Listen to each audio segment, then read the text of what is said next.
I would say that this is the first week that we are having some major games being released, and it's really gonna start to escalate week after week, and I think we're in for a couple of packed weeks of big game releases, especially as we head into the release of the next generation consoles. I want to go over 4 new games that are dropping this week, some big titles, so without further ado, let's get right into it. And without a doubt, the biggest game, although a little bit controversial, that is coming out this week is Marvel's The Avengers. Now, I played the beta, and I did not hate it as much as other people. However, I definitely understand people's qualms with the game. It didn't seem overly engaging to me, and I do think there are some refinements that need to be made if Crystal Dynamics and Square Enix expect this game to be long-lasting in the long term, but this is the type of game that they're going to put out and they're going to consistently update. At least you would hope that that would be the case. And of course, we have stuff like Spider-Man being added to the game in early 2021, and I think that'll give the game a second leash. Also, added to the fact that this game will ultimately be on PlayStation 5 and Series X, I think the best idea, if from a marketing standpoint, is for you to put out Avengers. Maybe it might not be so great right now, but then you re-release the PlayStation 5 version with like a new cover art and you add Spider-Man to that cover. I just don't know. I think promotionally that makes all the sense in the world. Square Enix, you can take that idea. I'm sure they got some smart people there and they've thought of that for themselves.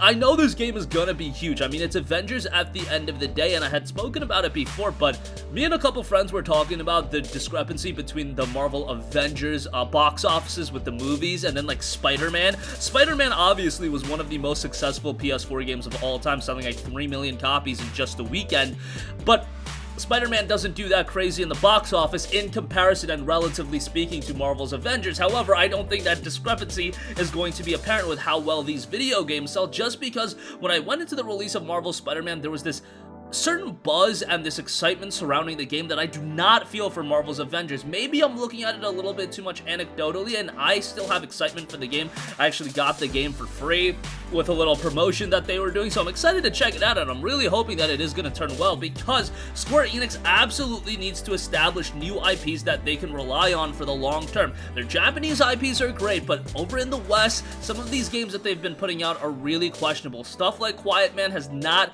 really resonated at a high level. Avengers can be something that is going to have that interest inherently. However, it's ultimately going to be up to them to capitalize on that and offer a good game, and they really need to do that. We'll see how it turns out, but Marvel's Avengers, long awaited, but it will be out September 4th. Also out September 4th, here's one I'm super excited for: Tony Hawk's Pro Skater 1 and 2 in one epic collection, rebuilt from the ground up in incredible HD. Now, when you talk about collections, there's different ways you can look at it. There are, collections that are like the God of War collection, or the Eco and Shadow of the Colossus collection, or the Uncharted collection, where those games already looked relatively good, and then they remastered them, put them on those platforms, and they were fun. Then you look at stuff like the Shadow of the Colossus remake by Bluepoint that was released back in 2017, and then you look at stuff like the Mafia Definitive Edition that's coming out. Tony Hawk's Pro Skater 1 and 2 really aligns with the latter portion of games. This is a game that looks completely different in the sense that visually it's a gigantic facelift, and I'm super excited for this one, man.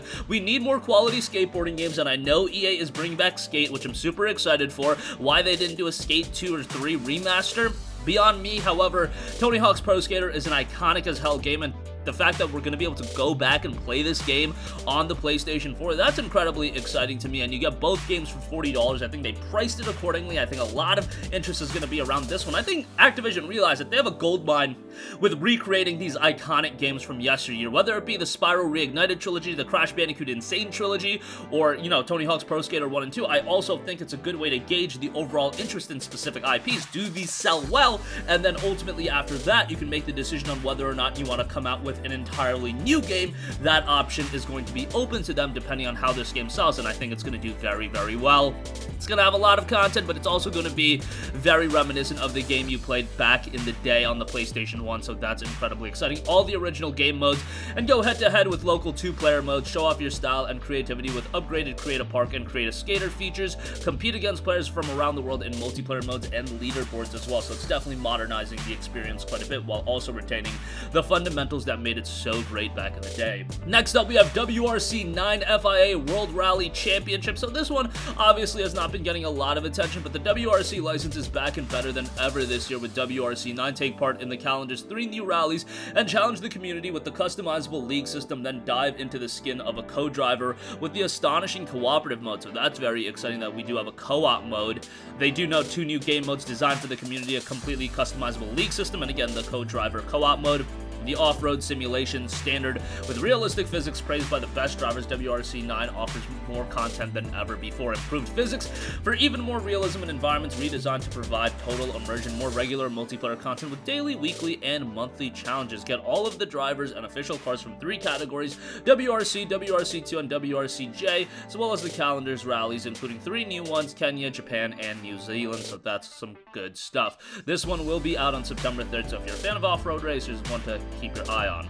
Next up, we have one that's been mounting a little bit of buzz, and that is Doraemon Story of Seasons. Obviously, this is a game that is gonna see some comparisons to another little popular game that came out this year, but Japan's adored Doraemon meets Story of Seasons in a new, fresh take on farming, now available on Steam and coming soon to PlayStation 4. The setting is Natura, and the theme is creating bonds while doing so. Enjoy a heartwarming set of interactions through each character in the story. Game was received well on PC, very positive reception on Steam, 806 user reviews. It is priced at a hefty point at $59 or $49.99, I should say, but with a game like this, it does bode to have quite a bit of longevity attached to it and replayability, so I do think some people are going to find it very much worth it. Definitely like the charming art style to the game, man. We get a lot of mature games and a lot of games that do go for a gritty look, that I'm all for games going for a more casual, friendly look, and I really feel like Doraemon Story of Seasons is nailing that to a T.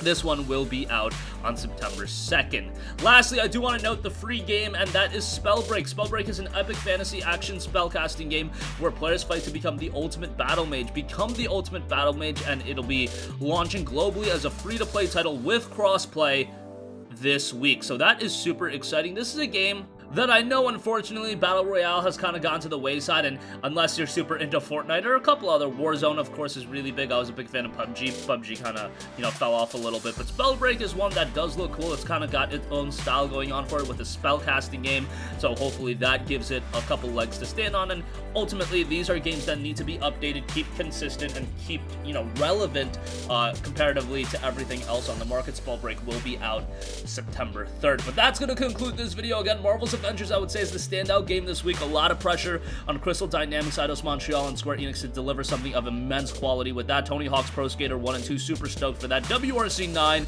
Doraemon Story of Seasons, and Spellbreak round out the lineup. That's going to conclude this video. Sound off all of your thoughts in the comments section down below. Thank you for watching. Goodbye. Hey guys, we hope you enjoyed the video, and if you did, make sure to hit the subscribe button, and if you're already subscribed, do us a favor and hit the bell icon. This way you'll be notified whenever we post a new video. That's the best way to keep up with all of our uploads, and we usually try to upload 2 videos a day. And with the bell icon hit, you'll be notified whenever we do upload a video. As always, thanks for watching.